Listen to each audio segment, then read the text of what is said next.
I'll set this up by saying I've been in radio for 23 years, and I got into it in a skyscraper in Seattle where the program director is taking my tape at the time, like, this is horrible, and throwing it against the wall because I did one bad break over the weekend at midnight when nobody was listening.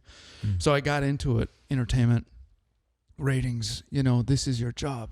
It's art to me. Doing a break on the radio is art.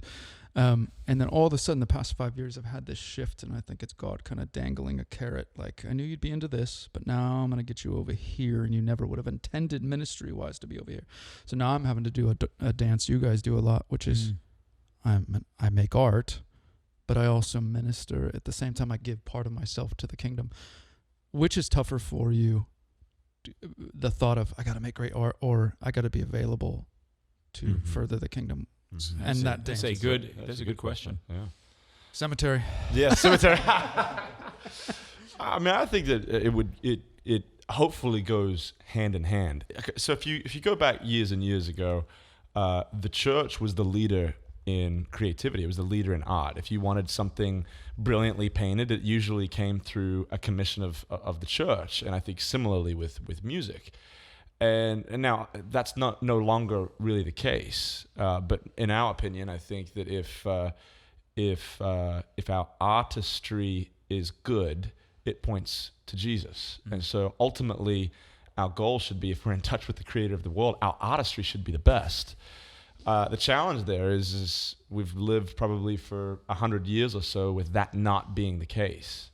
And I think our hope is if you can make an excellent piece of art, that it stirs up ministry. It stirs up, hope. It stirs up like these questions. I think that there was a time where we thought through how can the issues of today, can we create something that points to an answer or points to questions?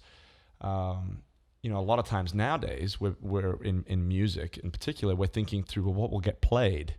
What will actually be successful, and which is sometimes, most of the time, the death too. And that's I think that is the sad part. Is I think when you're thinking through ratings first, you actually lose the heart of something. Well, everybody's got a soul, and we need to be speaking to the soul.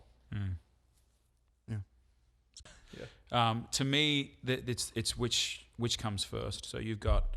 The chicken or the egg? The chicken or the egg. Very crass. All right. I was like, wow. I didn't know that was dangerous. You've got the creativity or the ratings, and I think people flip-flop them, put the ratings first, and then the creativity second. And I think in a modern context, it's actually what we do with physical relations.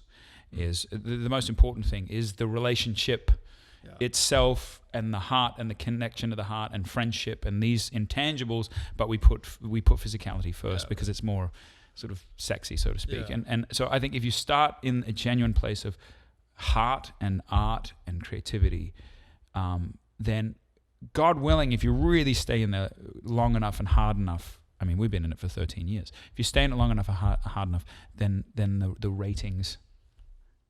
We've only been a truly successful band at radio this year. I feel like at 13 years in. So then hopefully the ratings follow along in suit. If you put the ratings first, I think you just chase your tail. Yeah.